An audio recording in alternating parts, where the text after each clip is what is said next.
Amis téléspectateurs de Radio Télépixel, bienvenue à notre 30e édition de l'émission Facilité. D'abord, dois-je vous remercier pour votre fidélité par rapport à ce show. Merci de votre feedback. Les gens qui nous ont contactés pour nous dire qu'ils aiment nos présentations, ça nous fait énormément de plaisir. Voilà pourquoi on a beaucoup plus de motivation pour travailler pour vous un peu plus chaque jour. L'émission Facilité, c'est l'émission où l'on parle de technologie numérique. On vous parle de toutes les nouvelles tendances en technologie. Et notre public cible, je le dis toujours, ce sont les étudiants. Et puisque ce sont les étudiants qui sont visés par ces shows, on essaie de leur guider, de leur donner, de leur mettre sur la voie lorsqu'ils vont être prêts pour aborder le marché du travail. Mon nom, c'est Clément Calvaire. L'émission, c'est Facilité. Le médium, c'est Radio Télépixel. Le contact avec nous se fait par téléphone au 514-799-6087 et par courriel, vous pouvez nous joindre à clément.calvaire@clémentcalvaire.com. Aujourd'hui, on est ici pour vous parler d'une thématique, pour vous parler d'un sujet assez intéressant dans le domaine des technologies, c'est la gouvernance des TI. On va voir c'est quoi la gouvernance des TI, pourquoi c'est important pour une organisation, quelles sont les différentes activités, les différents rôles qui sont mis en place lorsqu'il faut qu'on implante, lorsqu'il faut qu'on adopte cette approche au sein d'une organisation. Voilà autant de points que l'on va aborder avec notre invité qui est un expert dans la gouvernance des TI et qu'on est heureux de recevoir sur cette plateforme. Son nom, c'est Anglade Perrier. Salut Anglade, c'est un plaisir énorme et immense de vous recevoir sur cette plateforme. Comment ça va? Salut Clément, ça va bien, merci. Donc, ça me fait plaisir aussi de vous rejoindre sur le plateau. Et je salue vos auditeurs. Ça me fait plaisir d'être avec vous. Excellent. Anglade, je vous ai présenté comme étant un expert dans la gouvernance des TI. Parlez-nous un peu de vous. Qui est Anglade en termes de profil TI? En fait, j'ai un bac en génie électrique. Donc, j'ai commencé ma carrière comme administrateur de système et administrateur de réseau. Donc, je suis le gars qui faisait tout en TI, qui configurait les serveurs de courriel, les serveurs mail, les serveurs web, qui faisait un peu de support également.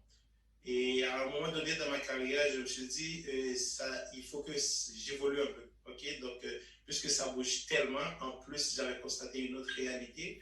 Et les infrastructures sont de plus en plus hébergées vers des solutions infoniagées ou des solutions cloud. Je me suis dit, peut-être que je vais être désuet. Donc, c'est le temps probablement de faire avancer ma carrière. Donc, à ce moment-là, j'ai commencé à explorer les autres domaines de compétences, notamment ce qui m'a amené à faire de la conformité TI, ensuite de la gestion de risque TI, et j'ai eu la chance aussi de travailler avec plusieurs entreprises pour mettre en place des cadres de gouvernance TI. Donc, c'est un peu ça. Donc, c'est le marché qui m'a orienté pour faire cette réorientation de carrière ou cette spécialisation en gouvernance TI.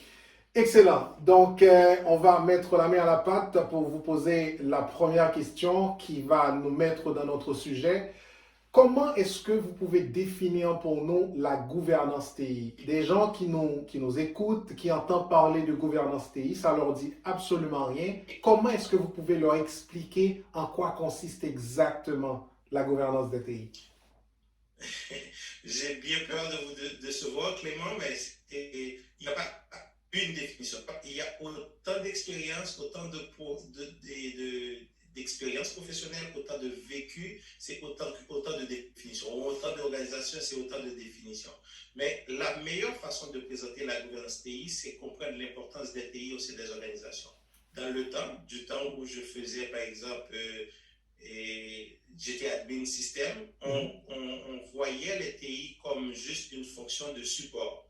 Donc, on était juste là pour faire fonctionner les serveurs. Mais les TI n'avaient pas ce positionnement stratégique qu'il y a aujourd'hui. En d'autres termes, les organisations développent toutes des stratégies ou toutes leurs stratégies dépendent aujourd'hui des TI, ça n'a pas été toujours le cas. Donc, avec cette importance que les TI occupent au sein de l'organisation, à ce moment-là, les gestionnaires, les responsables, les conseils d'administration, les comités exécutifs commencent à se poser la question, comment est-ce que, puisque c'est un élément stratégique maintenant pour nous, comment est-ce qu'on peut s'assurer que les investissements qu'on fait en TI, par exemple, répondent réellement à nos enjeux et à nos préoccupations? Comment on va s'assurer, par exemple, que les stratégies que nous allons développer au niveau TI sont parfaitement alignées aux stratégies d'affaires, aux orientations d'affaires qu'on s'est données? Donc, c'est à partir de là, donc, si, tenant compte de ce constat, si j'essaie de résumer, encore de donner une définition de la gouvernance TI, je dirais que c'est les mécanismes à mettre en place pour que le conseil d'administration, les comités exécutifs s'assurent que ce qui se fait en TI est pas mal très aligné sur les répondre aux attentes des secteurs d'affaires ou sont alignés sur les objectifs d'affaires. Excellent. En fait, c'est l'alignement des technologies par rapport aux objectifs stratégiques que l'organisation en tant que telle se donne. Donc, c'est ce qu'on pourrait, en d'autres termes, Ça fait définir. un bon résumé, exactement. En fait, Anglade, par rapport à votre expérience, en quoi est-ce que la gouvernance des TI pourrait-elle être importante pour une organisation vu la définition que l'on vient juste de donner? Pourquoi est-ce que ce serait important pour une organisation? C'est plus que primordial, comme je vous dis, étant donné que c'est devenu un actif stratégique. Si ce n'est pas surveillé, donc vous risquez de faire des investissements qui ne rapportent pas de la valeur. Donc, vous êtes en train de jeter de l'argent, en d'autres termes. Okay. Parce que les investissements en TI coûtent généralement cher et les résultats ne sont pas toujours là. Donc, quand vous n'avez pas un bon cadre de gouvernance, vous êtes en train de gaspiller des ressources. Le risque que vous retrouvez à faire des investissements qui ne rapportent absolument rien, c'est très élevé. C'est un premier volet. L'autre volet, c'est améliorer l'efficacité opérationnelle de vos processus d'affaires, par exemple. Okay. Donc, si les TI, vous ne le voyez pas comme cet actif stratégique et que vous le laissez entre les mains des TI pour que ça soit géré par les gars ces admins systèmes, ces admins réseaux ou les gars qui sont purement TI, donc cet écart qu'il y a, ce disconnect qu'il y a entre les affaires et les TI, ça va refléter par exemple par des genres de frustration que généralement on retrouve dans les organisations quand ils disent on investit beaucoup, on en voit très peu de TI. TI est un élément bloquant sur nos orientations. On s'attend par exemple à ce que TI nous propose des produits et services ou des stratégies pour nous permettre d'être compétitifs sur le marché, alors que là, on est en train de gérer que des incidents avec TI. Ou du moins, on a des écarts de non-conformité à cause des TI, parce que les TI ne sont pas bien gérés, etc. Donc, c'est un ensemble de lacunes, de symptômes qui dit que quand on n'a pas un cadre de gouvernance TI en place, c'est à ces ensembles d'enjeux et qu'on peut faire face aux ces deux organisations. Donc, pour faire un résumé rapide, je vais dire c'est gaspillage de ressources. Les investissements ne sont pas alignés aux attentes, les frustrations dues à des incidents TI. En d'autres termes, vous voyez que ça devient un élément clé.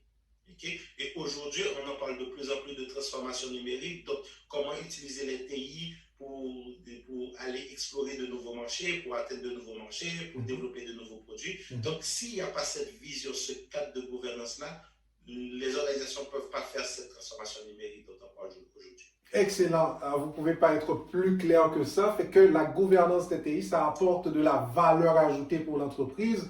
Si on veut, il y a un terme que vous répétez 2 ou 3 fois dans votre intervention depuis que vous commencez à nous dialoguer. C'est la conformité. Donc, la gouvernance, ça a aussi rapport à la conformité, tout ce qui est au cadre technologique que l'on veut mettre en place au sein de l'organisation. Anglade, j'ai une question pour vous. Si on parle en tant qu'expert en gouvernance des TI, si on veut implanter, je ne sais pas si c'est le bon terme pour utiliser, implanter ou déployer ou mise en place la gouvernance des TI, comment est-ce que ça se fait dans l'organisation? En fait, l'organisation veut mettre en place, ça n'existe pas, la gouvernance des TI, tout se fait abracadabra, donc c'est pas trop clair. Maintenant, on veut l'implanter. Quelles sont les différentes étapes? Quelles sont les différentes activités par lesquelles on passe pour mettre en place ce processus? Ok, c'est une très belle question. Donc, ce qui va nous ramener à clarifier un point. Par exemple, vous allez comprendre que les éléments qui sont couverts par la gouvernance des TI, on parle de changement organisationnel. Ok? Donc, quand je veux quand je veux considérer les TI comme un actif stratégique et avoir un certain contrôle sur ce qui se fait en investissement de TI, je ne suis pas en TI, je ne suis pas en train de faire de configuration de serveurs, de réseaux, de routeurs et tout. Je suis en train de faire un changement organisationnel. Donc, pour faire ce changement organisationnel, ça demande de créer un environnement approprié. Avoir un environnement approprié, ça veut dire avoir l'implication des différentes parties prenantes et qui ont un intérêt au niveau de la gouvernance des TI. La pire chose qui pourrait arriver si vous avez un projet pour implémenter, c'est effectivement ce qui est dit, pour implémenter un cadre de gouvernance TI au sein d'une organisation, c'est de ne pas avoir le support de la haute direction, ou c'est de ne pas avoir le support de votre conseil d'administration. Donc là, c'est peine perdue, parce que la gouvernance des TI, ce n'est pas une question de TI, mais c'est une question d'entreprise. La gouvernance des TI, ça fait partie intégrante de la gouvernance d'entreprise. Donc l'élément 1, c'est créer un environnement approprié. Donc, cet environnement approprié, c'est l'implication des différentes parties prenantes, des différents acteurs de l'organisation, non pas seulement des TI, mais de tout le monde. Et avoir le support du conseil d'administration ou avoir le support du comité de gestion de l'organisation. Donc, ça, c'est la première chose. La deuxième chose, c'est adopter une approche d'amélioration continue. Parce que comme ce sont des enjeux organisationnels qu'on est en train d'améliorer ou de travailler ou de corriger, et ça ne peut pas être un projet où vous avez un début et une fin. Il faut que ce soit une amélioration continue. Par exemple, là, j'ai des préoccupations par rapport aux investissements qui se font. Là, j'ai des préoccupations par rapport aux risques que les TI ramènent aussi au niveau de mes opérations. Là, j'ai des préoccupations sur la façon que la conformité est gérée. Donc, j'adopte une approche et une amélioration continue. Et troisième élément, c'est adopter une attitude par gestion de programme. Au lieu de le voir que ce soit juste un projet, mais le gérer selon les techniques de gestion de programme qui sont déjà pas mal bien établies. Vous allez avoir les résultats qui sont définis, vous allez les mettre dans le temps et vous allez être capable de mesurer le succès. Et l'engagement des parties prenantes, des acteurs, la pire chose qui pourrait arriver dans le cadre d'un projet, c'est vous perdez leur engagement aussi. Donc, par le fait que vous misez trop, vous ne livrez pas beaucoup, vous ne livrez absolument rien, à ce moment-là, vous risquez de perdre leur engagement. Ça aussi, ce n'est pas bon pour un programme de gouvernance TI. Donc, c'est l'amélioration continue. Donc, on livre quelque chose, on corrige une situation, on fait une transformation organisationnelle et puis on s'améliore. Donc, c'est un peu ça l'approche pour implémenter un cadre de gouvernance TI. Excellent. En fait, je vais... Et puis à ce moment-là, excellent. Ouais, vas-y. Oui, j'allais dire, donc, il y a une approche, oui, mettons dans cette phase qui est développée, qui est proposée par le cadre de référence par excellence en matière de gouvernance TI, qui est COBIT, qui se constitue en cette étape. Donc, c'est quoi les éléments préoccupants qui sont les drivers, ou du moins les éléments qui nous incitent à aller voir notre cadre de gouvernance TI. Et l'élément 2, c'est faire une évaluation où on en est, établir la cible où on veut s'en aller et ensuite avoir un plan très clair sur comment on va y arriver et puis à la fin être capable de mesurer qu'on l'a atteint ou pas. Donc c'est un peu la démarche pour l'implémentation d'un cadre de gouvernance. Excellent. En fait, vous mentionnez COBIT. Là, si je comprends bien, si par exemple pour le project management, on parle de PMBOK, pour le business analyst, on parle de BABOK, maintenant pour la gouvernance des pays, on vient avec COBIT, qui est comme le cadre référentiel pour conduire les activités de gouvernance TI, c'est ça? Exactement. Excellent. La question que je vais vous poser, il y a une partie de la réponse que j'ai trouvée tantôt, mais je voulais juste quand même vous la poser de toute façon. Dans le cadre quels sont les principaux enjeux que l'on peut avoir lors de l'implantation de la gouvernance TI au sein d'une organisation? Quels sont les principaux enjeux? À part ce que vous avez mentionné tantôt, il faut que la haute direction s'aligne avec vous, soit d'accord avec ce que vous faites. En général, ça vient d'eux, là, mais il y a des fois aussi qu'ils ne comprennent pas trop en fait cette partie-là. Justement, l'autre élément, c'est par le fait que c'est un concept, je ne vais pas dire flou, mais autant de têtes, autant de définitions. Des fois, les gens ne s'accordent pas sur ce qui est attendu comme livrable. Ça aussi, ça peut être un enjeu. Okay?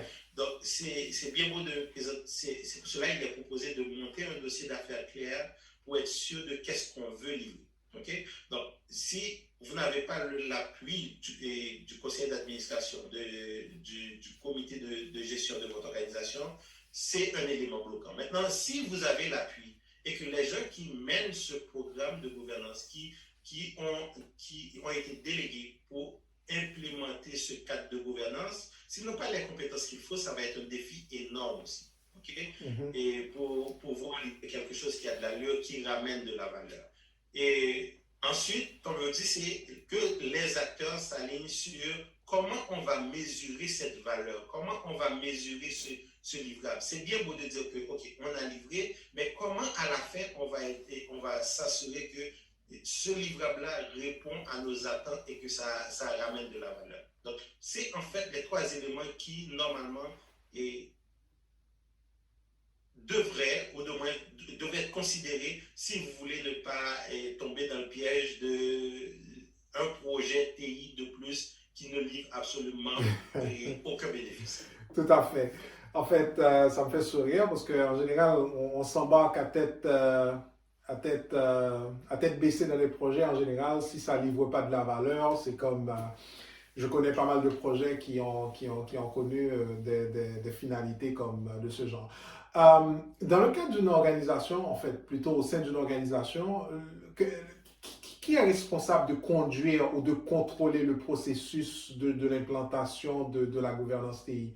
C'est qui gère Encore, c'est une très belle question qui va nous ramener à établir clairement que la gouvernance TI, ce n'est pas une affaire TI, c'est une affaire de l'entreprise au complet. Okay? Donc, l'ultime responsable, le groupe qui est ultimement imputable sur la mise en place d'un cadre de gouvernance, c'est le conseil d'administration. Okay? C'est le comité exécutif de l'organisation. Okay?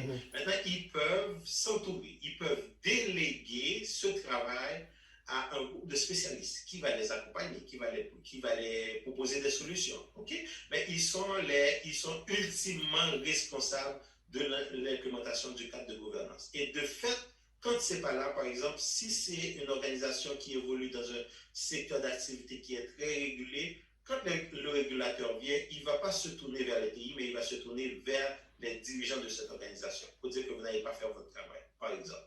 Okay? Donc, ils sont vraiment ultimement responsables et imputables de ça. Maintenant, ils peuvent, tout comme n'importe quel autre projet, par exemple, la finance de l'entreprise, ils sont aussi imputables. Okay? Mais ce n'est pas eux qui gèrent les finances d'une entreprise à tous les jours. On est d'accord. Donc, pour la gouvernance TI, c'est la même chose. Ils vont déléguer. Okay? Donc, c'est pour cela qu'il va y avoir des comités exécutifs ou des directeurs spéciaux qui ont cette responsabilité, mais au final, des professionnels qui ont la responsabilité de l'implémenter, mais au final, ça doit s'aligner, ça doit répondre aux besoins du comité exécutif ou du conseil d'administration parce que c'est eux qui sont imputables.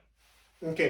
En termes clairs, ça ne prend pas un expert du domaine, quelqu'un qui connaît l'informatique, qui connaît les technologies. C'est plus un peu un cadre de gestion, là, je dirais. Exactement. De contrôler, mais ça ne prend pas vraiment une connaissance approfondie de tout ce qui est en technologie.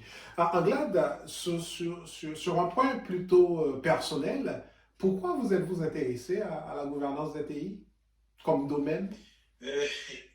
Comme je l'ai mentionné lors de l'introduction, je me suis dit que c'était la suite logique pour une évolution de carrière. Okay? À moins que vous soyez passionné par les TI et à faire les opérations de TI, je me suis dit, si vous voulez donner une bouffée d'air à votre carrière, ou si vous voulez aller vers la gestion, ou si vous voulez parler le langage des gestionnaires, des responsables, des conseils d'administration, c'est peut-être c'est une porte, c'est la suite logique d'une évolution de carrière. Okay. C'est un peu ce qui m'a amené à aller vers la gouvernance TI. OK. Quel type de formation ou de certification qui existe pour la gouvernance des TI et que l'on pourrait aller chercher? À ce moment-là, je vais juste encore présenter un peu mon parcours. Ça va pouvoir peut-être aider. Donc, j'ai fait le programme d'audit, le programme de deuxième cycle en gouvernance, audit et sécurité TI à l'Université de Sherbrooke, qui est un bon programme qui prépare ces genres de profils. Okay? Et la certification, comme on parlait tantôt de ISACA aussi a proposé une certification qui est CGIT, qui est spécifiquement basée sur la gouvernance, okay? Sur la matière de la gouvernance TI. Donc, à date, ce sont les deux. Donc, il y a peut-être les autres certifications beaucoup plus professionnelles qu'on pense que de CISSP, de CISA, etc., qui ont certains volets sur la gouvernance, mais la certification clé pour la gouvernance TI en tant que telle, c'est le CGIT qui est proposé par ISACA. Ok, excellent. Anglade, vu que notre auditoire, notre audience est surtout composée d'étudiants, quel conseil donneriez-vous à un étudiant qui nous écoute, qui suit cette émission, qui sera intéressé à la gouvernance des TI? Qu'est-ce que vous leur conseilleriez pour qu'eux-mêmes ils puissent connaître le succès s'ils veulent vraiment engager une carrière ou en tant que responsable de la gouvernance des TI, si je peux dire de cette façon? Oui, c'est parfait. Donc, la première chose, on va commencer par démystifier pour dire que quand on parle de gouvernance TI, ça n'a rien à voir avec les TI en tant que tel que nous le connaissons. Okay? Donc, ça veut dire n'importe quel type de profil, n'importe quel type de formation de base, vous pouvez vous convertir en gouvernance TI. Donc, ça, c'est la bonne nouvelle. Il faut juste être curieux, okay? Parce que le sujet des TI, ça évolue beaucoup. Okay? Et il y a toujours de nouveaux modèles, parce que c'est quand même un domaine très jeune, ok? Donc il y a de nouveaux modèles qui se développent, il y a toujours des groupes de réflexion. Donc ça, il faut être curieux, ok? Mais sinon, c'est avoir une capacité à établir un diagnostic clair, organisationnel, ça pourrait aussi aider, ok? Donc vous voyez, donc c'est pas une matière spécifique comme quoi je vais dire va au cégep et choisir tel programme, ensuite va pour faire la gouvernance, mais n'importe quelle formation de base, vous pouvez vous convertir en gouvernance TI. Et de fait, dans la réalité, sur le marché, vous allez retrouver plusieurs profils qui font de la gouvernance TI et qui le font correctement. Okay? Par exemple, un avocat, par exemple, ou quelqu'un qui a une formation en droit. Vous pouvez vous dire, mais qu'est-ce que ça vient faire au niveau des TI? Mais je viens de vous dire qu'il y a le volet de la gestion de la conformité. Donc, vous n'allez pas laisser la gestion de la conformité juste au gars des TI qui ne comprennent pas les lois, qui n'arrivent pas à interpréter les exigences légales et réglementaires. Vous comprenez? Donc, il y a cette combinaison, il y a cette contribution des gars qui ont cette formation juridique, par exemple. Okay? Donc, c'est juste pour vous donner un exemple que ce n'est pas uniquement dédié au TI, c'est ouvert à tous. Excellent. Puis, tout ce que ça demande, c'est être curieux, ok? Parce que le sujet des TI, ça évolue beaucoup.